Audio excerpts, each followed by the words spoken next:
നടന്ന സ്ഥലത്തും ബദർ യുദ്ധം തുടങ്ങിയ സ്ഥലവും മലക്കുകൾ ഇറങ്ങിയ മലയും ഇതൊക്കെ നമുക്ക് നേരിട്ട് പോയി കാണണം. അല്ലാഹു തൗഫീഖ്. ആ ബദരീങ്ങളുടെ പേരിലും ഇന്നു മുതൽ ഒരു ഫാത്തിഹയെങ്കിലും നിങ്ങൾ എന്ത് ചെയ്യണം?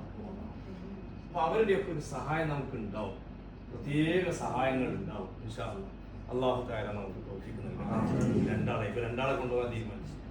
3 നമ്മുടെ ഈ സർവീസ് നടക്കുന്നത് ബാഫക്കി എന്ന് പറഞ്ഞു. ബാഫക്കി ഉംറ സർവീസാണ്.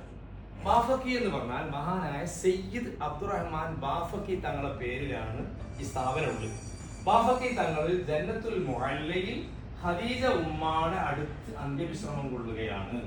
ആ മഹദിയുടെ അടുത്താണുള്ളത്. ഇൻഷാ അല്ലാഹ് അവിടെ സിയാറത്ത് ചെയ്യാൻ വേണ്ടി പോകുമ്പോൾ ബാഫക്കി തങ്ങളെയും നമുക്ക് സിയാറത്ത് ചെയ്യാം.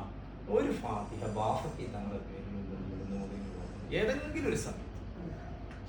ഒന്നുകൂടെ പറയട്ടെ, ഹജ്ജ് നടക്കുന്നത്, ഹജ്ജിന്റെ ലൈസൻസ് തന്നെ ഉള്ളത്, ഞാനിപ്പോ കഴിഞ്ഞ 1-ാം തീയതിയാണ് ഹജ്ജ് കഴിഞ്ഞ് നാട്ടിലേക്ക് തിരിച്ചെത്തിയത്. പിന്നെ അല്ലാഹു കബൂൽ ചെയ്യട്ടെ. സയ്യിദ് ഇബ്രാഹിം ബാദ്ഷാ എന്നാണ് ലൈസൻസിന്റെ പേര്. സയ്യിദ് ഇബ്രാഹിം ബാദ്ഷാ എന്ന് പറഞ്ഞാൽ മഹാനായ ഏർവാടിയിൽ അന്ത്യവിശ്രമം കൊള്ളുന്ന ഇബ്രാഹിം ബാദ്ഷാ.